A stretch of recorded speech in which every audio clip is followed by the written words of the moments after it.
Hello again, guys. It's Spiky McFox. And from the comments below, one of my friends commented that I should mention my weirdest experiences in fursuit, or my weirdest fursuiting experiences. And I have listed 5 right now, since that's all I can think about, since I'm still a new fursuiter, so not much has happened recently.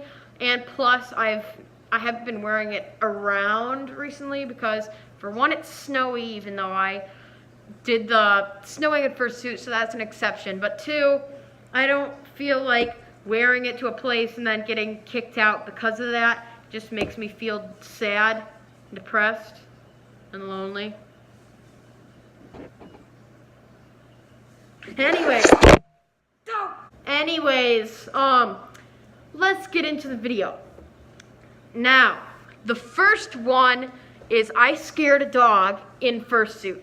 It was by the Bean in Chicago, and this dog saw me, and I waved to the dog, and I posted it actually earlier in my channel, and the dog started barking at me. It was in my old head, when I was wearing my old fursuit head, but it started barking at me, and I felt so bad, but it was actually kind of cute. But then the people almost got in trouble because the guy, one of the security guys, said, "No barking," or something dumb like that, like as if the dog could stop barking. But so, you know, I had to leave, but like leave, not see the dog. But anyways, they didn't get mad. It was just what happened.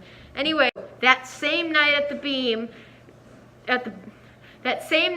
Bean, several drunken people came up to me and wanted to take pictures. They were nice, but they were drunk. I mean, they weren't like super tipsy, but they were kind of tipsy, and they were kind of strange, and they were carrying like wine glasses, so I'm like, yeah, you know.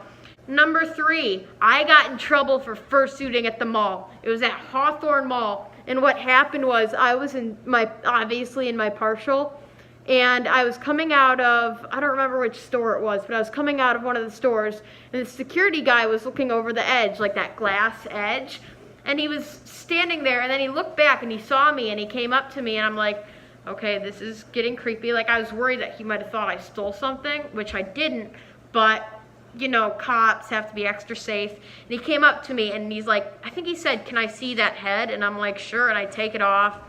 And he said, "You're not supposed to wear this at the mall." And I'm like, dang it. And my mom was there, so we just kind of talked it out. It was freezing out, too, so when I went to put it back in the car, I mean, I had my coat, obviously, but I had left my coat in the car, so like I had to get undressed outside of the car, freeze for a little bit, and then put the coat back on. It sucked.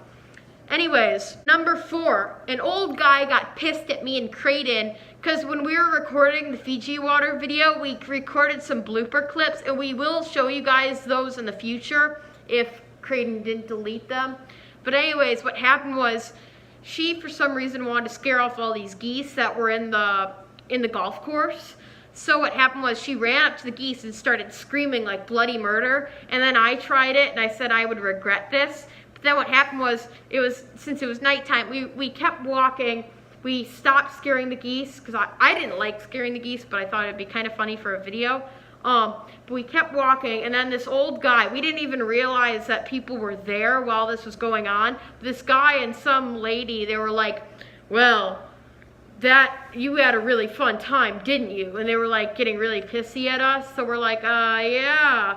And I'm like, I didn't enjoy scaring them, but I thought it'd be funny for a video. But then I'm like, okay, that's way too awkward, so I'm just gonna start running. So we kind of started pacing, not like full on running, but we were just like, we should get out of here. Anyways, that was the worst experience I've had so far. I mean, I know the whole cop thing was pretty bad, but when someone you don't know is there, automatically starts saying stuff like that and getting mad at you for scaring off the geese, you kind of want to get out of there. Especially because you never know what crazy things they may do, because people in this neighborhood are extra protective and extra cautious, and they'll call the police over everything. Like one time, I wasn't in fursuit, but one time me and my friend Jalen were going fishing out in the pond. And I've fished there plenty of times, but Jalen's can be very annoying. And he's younger than me, and we went fishing. And what happened was he was screaming every single time I got a fish. Like he wanted to see it, but then when he saw it, he would scream and start running. And this old lady saw, so she called the cops, and they came and got mad and told us to go home. And Jalen ran away, because I think he's in trouble with the cops, because we saw the cop car by their house. Anyways, I don't want to get into too much detail. So number 5, last but not least. I was at my youth group recently because obviously I go on Sundays. And what happened was I was at my grandma's house before that because I was going to order some paws from my friend Emily. And I had brought, because I felt like bringing my fursuit head and bringing my paws and all that, whatnot. I don't remember why. But we were setting up the Christmas tree, having a good time. And then she brought me to youth group. And I had my head. And what happened was, well, I had my head and my paws. I didn't bring anything else, just my head and my paws. But I was sitting on the couch. Everyone was in the front rows or whatever. I was sitting on the couch in the back. And then right when we finished with the service, these random teenagers who are like 17 or something, I thought they were making fun of my fursuit head, so I didn't say anything, or making fun of me for being a furry, but they said, "Look, a furry." Like I wasn't in the head, but they pointed to the head, and I'm just like, are they trying to make fun of me? So I just stayed out of it. But eventually they knew it was my fursuit head because I had to obviously bring it with to the small groups. Anyways, thank you guys so much for watching, and sorry about the camera angling in this video. I literally always stand the camera up and on against my water bottle, and sometimes it slips, especially because I'm using my dad's phone. It doesn't have a case right now. But anyways, otherwise, besides that, thank you guys so much for watching, and please like my other videos, and obviously like this one, and then comment and subscribe. And thank you so much for 67 subscribers. Anyways, thank you guys so much for watching, and I'll see you guys in my next video. Peace out.